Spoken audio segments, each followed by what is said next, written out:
with part 2 of subject and predicate. Part 1 में हमने sentence पढ़ा था, सेंटेंस की टाइप्स पढ़ी थी और सेंटेंस की दो पार्ट पढ़े थे, सब्जेक्ट एंड प्रेडिकेट. आज हम उसी को आगे बढ़ाते हुए पढ़ेंगे कि सिंपल सब्जेक्ट और सिंपल प्रेडिकेट क्या है. तो सिंपल सब्जेक्ट जैसे कि इसके नाम से ही लग रहा है, कैसे पता करना है. सबसे पहले आपने जो वर्ब है उसको देखना है. जब भी कभी आपने सब्जेक्ट और प्रेडिकेट को फाइंड आउट करना है तो सबसे पहले आपने जो फाइंड करना है किसी भी सेंटेंस में, वो आपने वर्ब फाइंड करना है. ये वर्ब फाइनाइट वर्ब होना चाहिए. ये इसकी सबसे इंपॉर्टेंट शर्त है किसी भी सेंटेंस की, उसमें फाइनाइट वर्ब होना चाहिए. फाइनाइट वर्ब का मीनिंग है कि उसका जो सब्जेक्ट है उसका जो इंपैक्ट है उस वर्ब में पड़ना चाहिए. प्लूरल है तो वर्ब भी प्लूरल. अगर यहां बॉय होता तो यहां पे लर्न्स हो जाता. तो the boys learn the lesson, इसमें ये हमारा सब्जेक्ट है, यहां से वर्ब से स्टार्ट हुआ, जो बाकी का पार्ट है वो हमारा प्रेडिकेट है. तो यहां सब्जेक्ट कैसे पता चला, इसका एक और देखो कि ये जो डिटर्मिनर है ये इससे पता चलेगा कि आगे कोई ना कोई नाउन है. और कल हमने पढ़ा था कि सब्जेक्ट जो है वो नाउन और नाउन का इक्विवेलेंट ही हो सकता है. तो ये था हमारा सिंपल, ये हमारा सिंपल सब्जेक्ट हो गया और ये हमारा सिंपल प्रेडिकेट हो गया. उसके बाद कंपाउंड सब्जेक्ट क्या है और कंपाउंड प्रेडिकेट क्या है. यहां पे सब्जेक्ट हमारा हो गया ही, दूसरा हमारा सब्जेक्ट है हिज ब्रदर्स. दोनों को कंजंक्शन एंड ने जोड़ा. तो ये जब एक से ज्यादा सब्जेक्ट आए और उनको कोई ना कोई कंजंक्शन जोड़े तो वो हमारा कंपाउंड सब्जेक्ट हो जाता है. तो बाकी यहां से हमने देखा कि ये हमारा फाइनाइट वर्ब है और यहां से स्टार्ट होके बाकी सारे का सारा जो पार्ट बचा सेंटेंस का वो हमारा प्रेडिकेट हो गया. इसी तरीके से हम कंपाउंड प्रेडिकेट देखेंगे. कंपाउंड प्रेडिकेट में क्या होगा कि सबसे पहले आप फाइनाइट वर्ब देखो, ये हमारा फाइनाइट वर्ब है. ही लर्न्स क्या, द लेसन. एक एक्शन तो हो गया learns the lesson. Then he plays. हमारा डूअर सेम है, सब्जेक्ट सेम है. तो यहां पे एक ही व्यक्ति, पहले वर्ब 1, एक्शन नंबर 1 और एक्शन नंबर 2. तो जब प्रेडिकेट में एक से ज्यादा वर्ब हो तो वो प्रेडिकेट कंपाउंड प्रेडिकेट कहलाता है. उसके बाद देखेंगे हम enlargement of the subject. Subject क्या वन वर्ड हो सकता है या एक से ज्यादा हो सकता है. अगर एक से ज्यादा होता है तो उसके क्या रूल्स हैं. तो जैसे जी बॉयज, पहले सबसे पहले क्या करना हमने, सबसे पहले हमने देखेंगे इसका फाइनाइट वर्ब कहां, लर्न. दैट मीन्स के ये जो है बेसिकली सेंटेंस ये है the boys learn the lesson. ये जो बाकी सारा का सारा है ये इनलार्जमेंट ऑफ द सब्जेक्ट है. इनलार्ज कैसे करना है, प्रेपोजिशन लगाते जाओ और जो सब्जेक्ट है उसको इनलार्ज करते जाओ. जैसे the boys of 10th class of my school. अब कई बार ये भी बच्चे यहां गलती करते हैं, मिस्टेक करते हैं कि नाउन ढूंढना होता है. तो एक नाउन ये हो गया, एक नाउन ये क्लास है, ये हो गया नाउन 1, नाउन 2 और noun 3. They are in a fix what to do, which one is the real subject, किसके मुताबिक हम ये जो वर्ब है वो लगाएं. तो इसका सिंपल फार्मूला है कि जो भी प्रेपोजिशन के बाद है वो कभी भी सब्जेक्ट नहीं होता, क्योंकि प्रेपोजिशन के बाद केवल ऑब्जेक्ट होता है, वो भी किसका, प्रेपोजिशन का. तो जो ऑब्जेक्ट है वो सब्जेक्ट नहीं हो सकता. ऑफ माई स्कूल क्योंकि ये प्रेपोजिशन है, ये प्रेपोजिशन का ऑब्जेक्ट हो गया, ये सब्जेक्ट नहीं हो सकता. इसलिए द बॉयज के मुताबिक ही यहाँ पे लर्न का यूज हुआ है. तो ये था हमारा इनलार्जमेंट ऑफ द सब्जेक्ट. उसके बाद हम करेंगे बात एक्सटेंशन ऑफ द प्रेडिकेट. जैसे हमने सब्जेक्ट को इनलार्ज करा वैसे ही हम अपनी जो प्रेडिकेट है उसको भी इनलार्ज करेंगे. देखेंगे क्या है, उसको भी हम एक्सटेंड करेंगे. तो एक्सटेंड करने का यही है कि सबसे पहले द बॉयज क्या करते हैं, प्ले. कहा, जैसे भी आपने इसको किया था इनलार्ज, वैसे ही हमने प्रेडिकेट को इनलार्ज कैसे करना है? वर्ब को इनलार्ज करने का एक ही तरीका है कि आप उसमें एडवर्ब जोड़ते जाओ।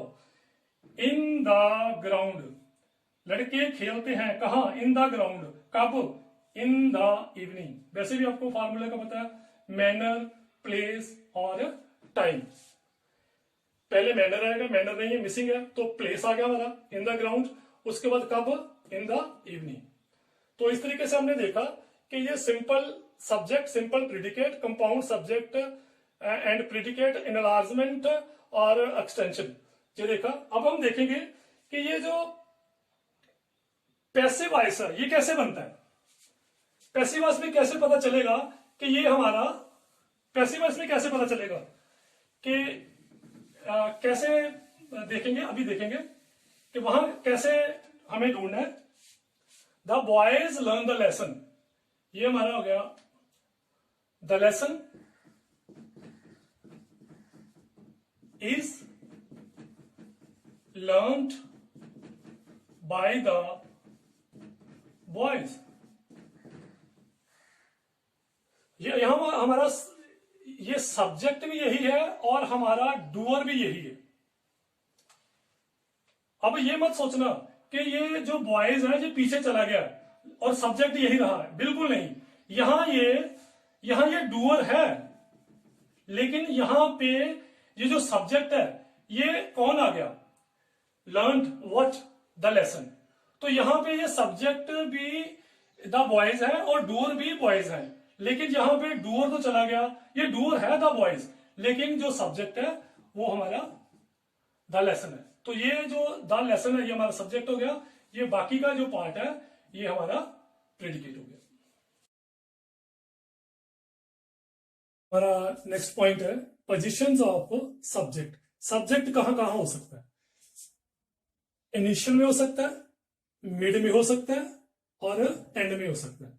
सबसे पहले अभी तक हमने जो भी पढ़ा है उसमें हमने क्या किया कि जो सब्जेक्ट है वो इनिशियल में है, ये इसकी नॉर्मल पोजीशन है। This is called normal position of the subject. ये हमारा फाइनाइट वर्ब हो गया, ये हमारा सब्जेक्ट हो गया, बाकी सारा का सारा पार्ट हमारा प्रेडिकेट हो गया।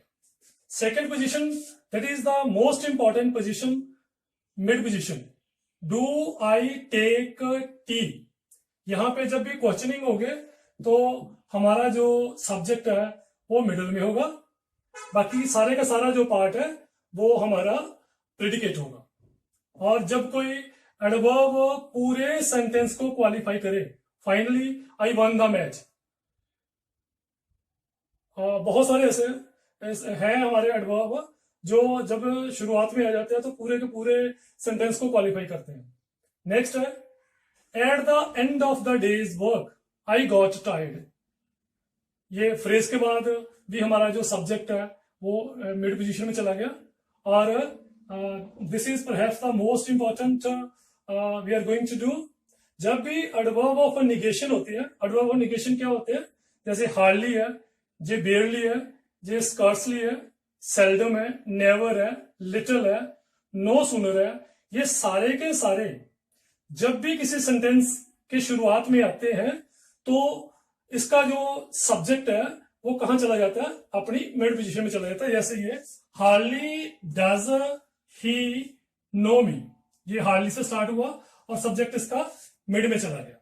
Never does he help me, तो इसका सब्जेक्ट कहां चला गया? मिडल में चला गया। वो मैं शायद ये कभी मेरी मदद करता हो, नेवर मैंने कभी भी नहीं, हार्डली मैंने शायद ही वो मेरे को जानता हो।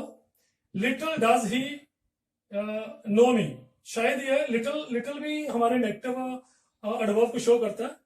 और उसके बाद हमारी and position, adverb of place की जब बात करेंगे, this is again very important. जब भी एडवर्ब ऑफ प्लेस की बात करेंगे तो ये हमारा जो सब्जेक्ट है ये एंड में चला जाएगा। In the middle of the city lives my uncle, तो ये हमारा सब्जेक्ट हो गया। बाकी सारे का सारा पार्ट है वो हमारा क्या हो गया? हमारा प्रेडिकेट हो गया। इसको हम ऐसे भी लिख सकते थे, my uncle lives in the middle of the city, ये हमारा एडवर्ब ऑफ प्लेस हो गया। और हियर कम्स राज, ये हमारा नाउन हो गया, ये हमारा वर्ब हो गया, फाइनाइट वर्ब हो गया, और ये हमारा एडवर्ब ऑफ प्लेस हो गया। लेकिन ये कंडीशन केवल और केवल नाउन के लिए है। जब ये प्रोनाउन होगा तो ये अपनी पोजीशन को चेंज करके मिड में ले लेगा। ऐसे ही है हमारा where there is a will, ये will there is a way, ये विल जो है वो अपनी मिड पोजीशन में चल गया।